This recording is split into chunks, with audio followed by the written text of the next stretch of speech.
বাংলাদেশের রাজনীতি নতুন এক দিক নিচ্ছে। একদিকে জুলাই সনদ, অন্যদিকে জাতীয় নির্বাচন।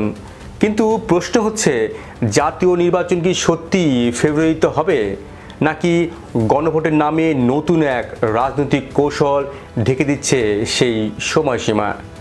আজকের এই বিশ্লেষণে আমরা খুঁজে দেখব জামাত কেন নির্বাচন পেছানোর ইঙ্গিত দিচ্ছে, এনসিপি কেন গণভোটকে আগে চায়, আর বিএনপি কেন এটাকে দেখছে অন্তর্বর্তী সরকারের ফাঁদ হিসেবে।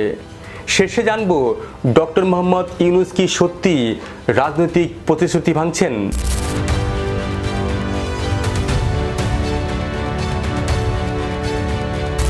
সবকিছুর শুরু জুলাই সনদ থেকে। গণ অভ্যুত্থানের পর দেশের রাজনীতি যখন বিভক্ত, তখন অন্তর্বর্তী সরকার প্রতিশ্রুতি দিয়েছিল নতুন বাংলাদেশ, সংস্কার, ঐক্যমত্য আর স্বচ্ছ রাজনীতির। সেই প্রতিশ্রুতি আইনি কাঠামো তৈরি করতেই গঠিত হয় জাতীয় ঐক্যমত্য কমিশন। মাসের পর মাস আলাপ আলোচনার পর কমিশন এখন প্রধান উপদেষ্টা ডক্টর মোহাম্মদ ইউনূসের হাতে তুলে দিয়েছে সুপারিশমালা, যার কেন্দ্রবিন্দুতে আছে গণভোট।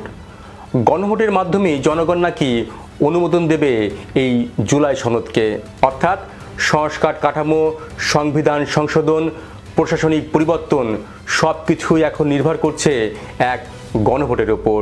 কিন্তু সেখান থেকেই রাজনীতিতে শুরু হয়েছে এক নতুন হিসাব। 29 অক্টোবর ঢাকায় জামাতে ইসলামীর কেন্দ্রীয় কার্যালয়ে কমনওয়েলথ প্রতিনিধি দলের সঙ্গে বৈঠক শেষে দলটির নায়েবে আমির আবদুল্লাহ মোহাম্মদ তাহের যা বললেন তা যেন রাজনৈতিক মাঠে এক ভূমিকম্প তৈরি করল। তিনি বললেন, যদি কোনো কারণে জাতীয় নির্বাচন সঠিক সময়ে নাও হতে পারে, তখনও তো জুলাই সনদ পাশ করতে হবে। তাহেরের যুক্তি স্পষ্ট, জুলাই সনদ হলো সংস্কারের বিষয়, আর জাতীয় নির্বাচন হলো ক্ষমতার প্রশ্ন। দুটো একসাথে করা যায় না। তিনি বললেন, জাতীয় নির্বাচনের পূর্বে গণভোটই সঠিক সিদ্ধান্ত। আগে গণভোট দিতে হবে, তারপর নির্বাচন। এই বক্তব্য একাধিক ইঙ্গিত দিচ্ছে। প্রথমত, জামাত এখনই নির্বাচন নয়, সনদের বৈধতা প্রতিষ্ঠাকে অগ্রাধিকার দিচ্ছে। দ্বিতীয়ত, তারা নির্বাচনের সময়সীমা পেছানোর রাজনৈতিক যুক্তি তৈরি করছে, যা ফেব্রুয়ারি নির্বাচনকে অনিশ্চয়তার দিকে ঠেলে দিতে পারে। তাহের আরও বলেন, জুলাই সনদ জাতীয় জীবনের পরিবর্তনের গুরুত্বপূর্ণ দলিল। 55 বছরে এই পরিবর্তনের সুযোগ হয়নি।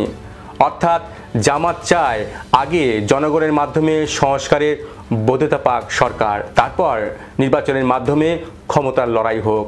কিন্তু প্রশ্ন হলো, এই অবস্থান কি নিছক রাজনৈতিক কৌশল, নাকি গণভোটের মাধ্যমে জামাত তাদের নতুন পথ খুঁজছে?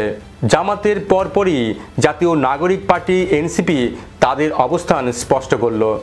29 অক্টোবর দলটির মুখ্য সমন্বয়ক নাসির উদ্দিন পাটোয়ারি এক সংবাদ সম্মেলনে বললেন, গণভোটের পর যখন বাংলাদেশে একটি নির্বাচন অনুষ্ঠিত হবে, সেই নির্বাচনের মধ্য দিয়েই গঠিত হবে রিফর্ম অ্যাসেম্বলি। অর্থাৎ এনসিপি সরাসরি বলছে নির্বাচনের আগে গণভোট হবেই। এনসিপির অবস্থান আরও গুরুত্বপূর্ণ, কারণ এই দলই অন্তর্বর্তী সরকারের অন্যতম সহযোগী এবং জুলাই সনদের প্রণেতা হিসেবে প্রভাবশালী।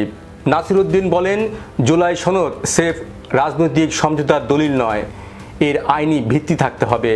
তিনি আরও অভিযোগ করেন, গণভোট নিয়ে জামাত বিএনপি এক যুদ্ধ শুরু করেছে। এখানে এনসিপি নিজেদেরকে জনগণের প্রতিনিধি হিসেবে দাঁড় করাচ্ছে, আর বিরোধীদের দেখাচ্ছে বাধা সৃষ্টিকারী শক্তি হিসেবে। নাসির উদ্দিন বলেন, প্রধান উপদেষ্টা ডক্টর ইউনূস শহীদ মিনারে গিয়ে জুলাই সনদের আদেশে স্বাক্ষর করবেন। এ যেন প্রতীকীভাবে গণ অভ্যুত্থানের সরকারকে জনগণের সামনে বৈধতা দেওয়ার এক নাটকীয় উদ্যোগ। কিন্তু এনসিপির বক্তব্যের মধ্যে এক গভীর রাজনৈতিক বার্তা আছে। তারা চায় সংবিধান সংশোধনের বিল গণভোটের মাধ্যমে কার্যকর হোক, এবং নির্ধারিত সময়ের মধ্যে না হলে তা জনগণের সার্বভৌম অভিপ্রায় হিসেবে স্বয়ংক্রিয়ভাবে কার্যকর হবে। এটি আসলে একটি বাধ্যবাধকতার ফর্মুলা। অন্যদিকে বিএনপির দৃষ্টিতে এটি পুরোপুরি এক রাজনৈতিক ষড়যন্ত্র। 29 অক্টোবর জাতীয় প্রেস ক্লাবে এক অনুষ্ঠানে বিএনপির মহাসচিব মির্জা ফখরুল ইসলাম আলমগীর সরাসরি বললেন, নির্বাচনের বিষয়ে প্রধান উপদেষ্টা প্রতিশ্রুতিবদ্ধ। সেই প্রতিশ্রুতির ব্যত্যয় ঘটলে দায়ভার ডক্টর ইউনূসকেই নিতে হবে। বিএনপি আশঙ্কা প্রকাশ করছে যে গণভোটের দোহাই দিয়ে সরকার ফেব্রুয়ারির জাতীয় নির্বাচন পেছাতে চাইছে। বিএনপির যুক্তি, যদি আগে গণভোট হয় তাহলে নতুন করে আইনি প্রক্রিয়া, প্রশাসনিক প্রস্তুতি আর ভোটার তালিকা সংশোধন করতে সময় লাগবে কয়েক মাস। বিএনপি মনে করছে এই বিলম্বই সরকারের পরিকল্পনা, কারণ যত দেরি হবে তত বেশি অন্তর্বর্তী সরকারের সময়কাল দীর্ঘ হবে এবং রাজনৈতিক অনিশ্চয়তা টিকিয়ে রাখা যাবে। ফখরুল ইসলাম আরও অভিযোগ করলেন, ঐকমত্য কমিশনের প্রতিবেদনে বিএনপির নোট অফ ডিসেন্ট বাদ দেওয়া হয়েছে। এটি জনগণের সঙ্গে প্রতারণা। এই বক্তব্য সরাসরি সরকারের বৈধতা প্রশ্নবিদ্ধ করছে। এখন বাংলাদেশের রাজনীতির টেবিলে তিনটি পক্ষ এবং তিনটি ভিন্ন স্বার্থ। এক, জামাত চায় নির্বাচন পিছিয়ে আগে গণভোট, যাতে সংস্কার কাঠামোতে রাজনৈতিক সুবিধা পায়। এটি তাদের জন্য বেঁচে থাকার প্রশ্ন। দুই, এনসিপি চায় গণভোটের মাধ্যমে সরকার ও সনদের আইনি ভিত্তি নিশ্চিত করতে। তাদের কৌশল হলো প্রথমে আইনি স্বীকৃতি, তারপর নির্বাচনের বৈধতা। তিন, বিএনপি চায় আগে নির্বাচন পরে সংস্কার, কারণ গণভোট মানে সরকারকে আরও সময় দেওয়া। এই ত্রিমুখী কৌশলেই এখন বাংলাদেশের রাজনীতির সবচেয়ে বড় টানাপোড়েন।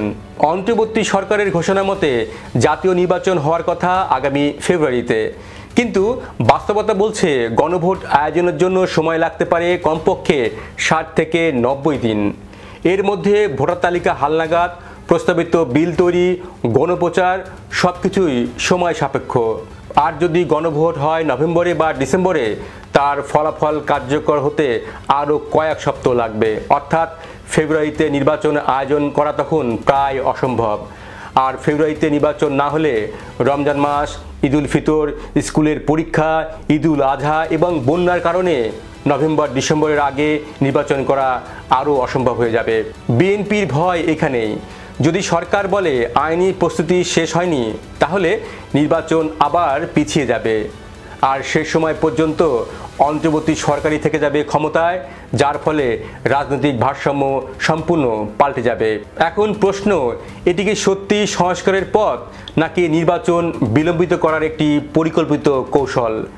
বিশ্লেষকরা বলছেন, জুলাই সনদকে সামনে রেখে অন্তর্বর্তী সরকার এমন এক রাজনৈতিক আবহ তৈরি করেছে যেখানে নির্বাচন পেছানোকে জনগণের ইচ্ছা বলে প্রচার করা সম্ভব।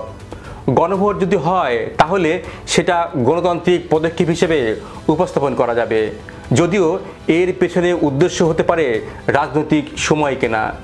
অন্যদিকে জামাত ও এনসিপির অবস্থানও এই সময় কেনার রাজনীতিকে সহায়তা করছে, কারণ তারা জানে এই সময়টাই তাদের জন্য সবচেয়ে বেশি প্রয়োজন। প্রধান উপদেষ্টা ডক্টর ইউনূস এখন এক কঠিন সংকটে।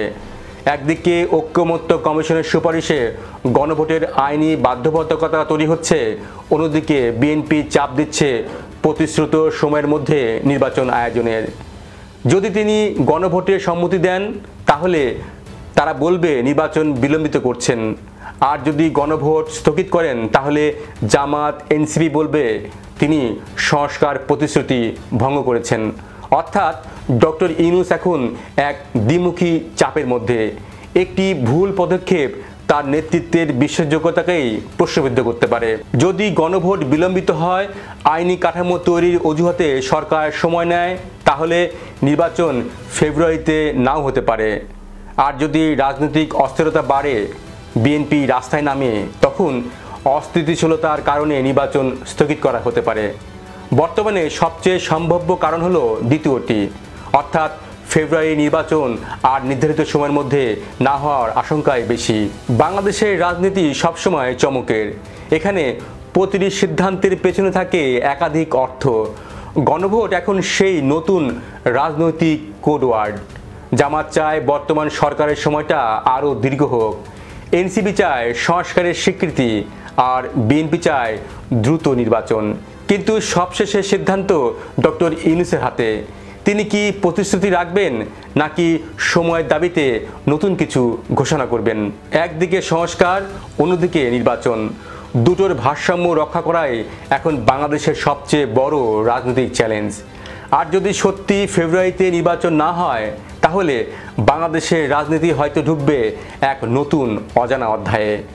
আগে গণভোট না নির্বাচন, বাংলাদেশের ভবিষ্যৎ এখন একটা প্রশ্নের উপর নির্ভর করছে। কে দেবে শেষ সিদ্ধান্ত, জনগণ না অন্তর্বর্তী সরকার? জানান আপনার মতামত। ভিডিওটি শেয়ার করুন, লাইক দিন, আর সম্ভব হলে আমাদের চ্যানেলটি সাবস্ক্রাইব করুন। আর এতক্ষণ আমাদের সঙ্গে থাকার জন্য ধন্যবাদ।